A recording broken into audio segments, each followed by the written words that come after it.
Welcome to Blocks Bonds Funds. Today, we're going to pull back the curtain on the invisible forces that really move markets. But first, just a quick heads up.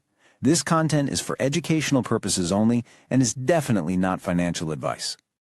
All right, so here's what we're covering. We're going to dive deep into the market's plumbing.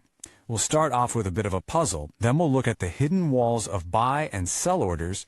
We'll meet the players who actually build those walls, the market makers, and then see how prices are kept in sync all over the world. After that, we'll check out a totally new decentralized alternative, and finally, we'll get real about the risks that are baked into this whole complex system. Okay, let's get right into it. When you look at a price chart, it often looks pretty calm, right? Almost predictable. But underneath that smooth line, there's this non-stop tug-of-war happening between buyers and sellers. So what's actually stopping the whole thing from just falling apart? And that really gets to the heart of the mystery. I mean, think about it. A huge buy or sell order should logically send the price rocketing up or crashing down. But a lot of the time, it just doesn't.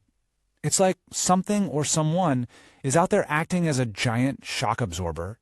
Well, the answer starts with one of the single most important concepts in all of finance: liquidity. And put simply, it's just the market's ability to soak up trades, big and small, without the price going completely haywire.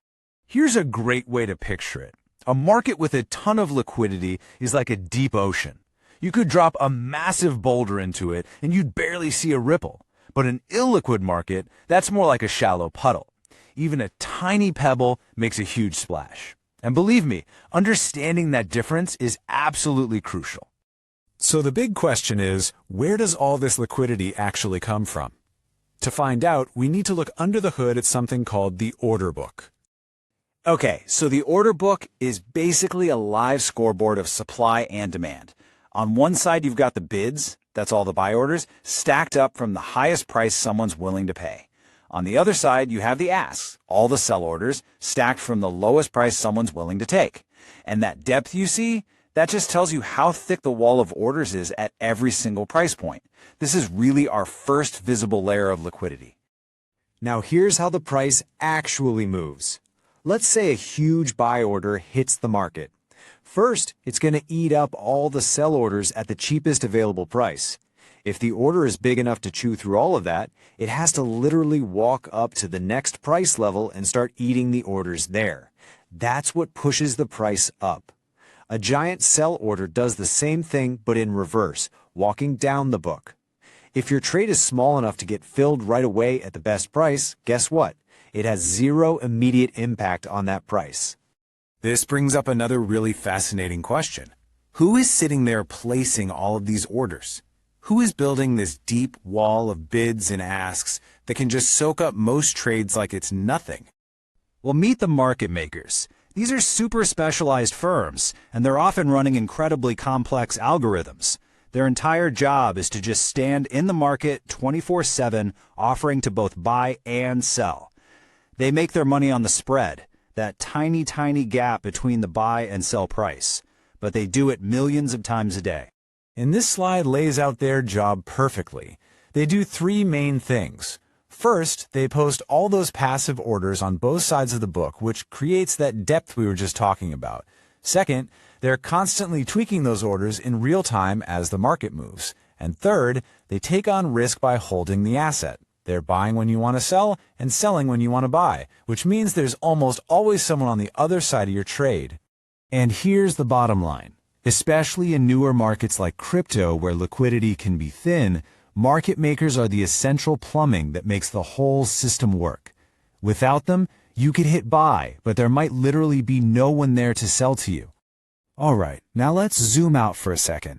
Markets don't just exist in a vacuum. The exact same asset could be trading on dozens of exchanges all around the world. So how on earth do their prices all stay in sync? Well, most of the time they are perfectly aligned. But every now and then, for just a split second, these tiny little price differences can pop up between exchanges. And when that happens, it creates a very specific kind of opportunity. This is where arbitrage comes into play.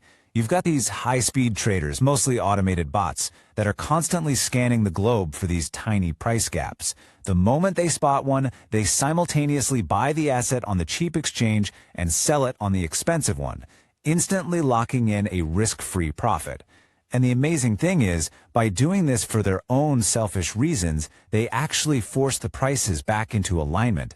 They're the ones who stitch the global market together into one efficient system. But hold on, the story doesn't end there.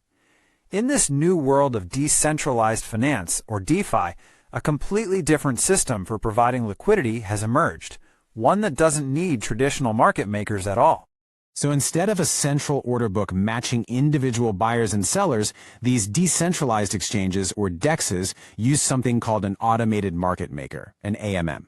This was a really clever solution to a tough problem. How do you create a liquid market for thousands of new tokens when there's no big firm willing to be the market maker? So here's how an AMM works. Instead of a bunch of individual orders, users, we call them liquidity providers, pool their assets together into a smart contract. You can just think of it as a big shared pot of tokens. When you want to make a trade, you're not trading with another person. You're trading directly against this pool. And the price? It's set automatically by a math formula based on the ratio of the tokens in that pot.